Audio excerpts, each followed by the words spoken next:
Disclaimer: the lens I'm featuring in this video is not designed to work with the Panasonic GH5 natively. I had great results using it, and it should work for you as well, but I'm not accountable if it doesn't. This is the Sigma 8-16mm f4.5-5.6 DC HSM, combined with the Metabone Speedbooster XL, and you get a 5-10mm f2.8-3.5 lens.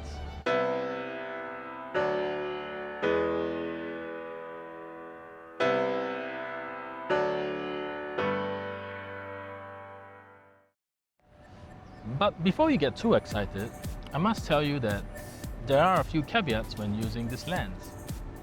Let me show you what I'm talking about. Before I begin, I just want to remind you that this will only work if you are using the Metabone Speedbooster XL. With that out of the way, all you need to do is to navigate the GH5's menu and switch on X teleconversion. And just like that, you now have a full-frame equivalent focal length of 14mm, which is about as wide as the Panasonic 7-14mm f4 at its widest. But this lens can go wider. Just go to the menus and turn off X teleconversion, and you now have a full-frame equivalent of about 10mm. But as you can see, there is heavy vignetting at the sides, and that is unacceptable. Now, this test footage was shot in DCI 4K, which is 4096 pixels wide. Meanwhile, Ultra HD is only 3840 pixels wide. So if you zoom in to 9mm and crop away the sides to Ultra HD, you can actually achieve a usable full-frame equivalent of about 12mm. In case you can't tell how much wider that is, here is a side-by-side comparison.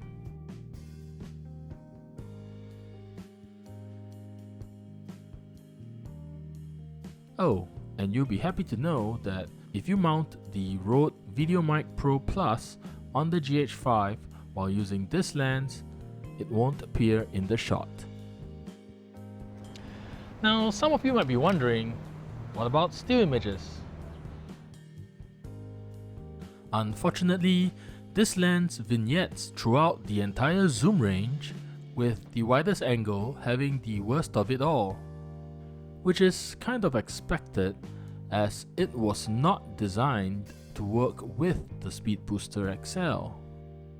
But I found that by changing the aspect ratio from 4:3 to 3:2 and zooming in to about 11mm, you can still get a usable full-frame equivalent focal length of about 14mm.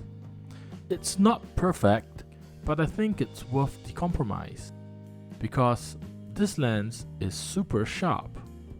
Even wide open, it's already very impressive. Stopping it down shows very tiny improvements, with maximum sharpness achieved somewhere between f4 and f5.6. Beyond that, I can't really see any difference. Here are some snapshots I took with this lens.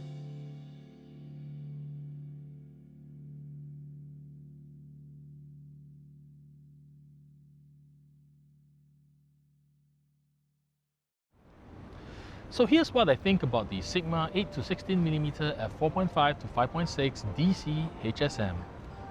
It has full-time manual focus, and the autofocusing system is quick and silent.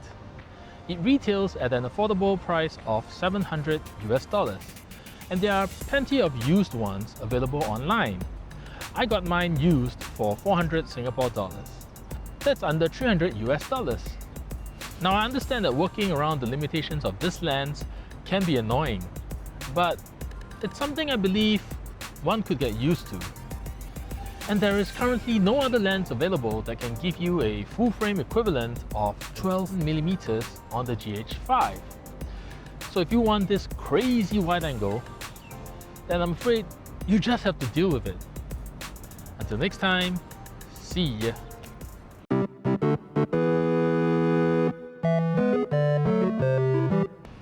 Oh yeah, one more thing.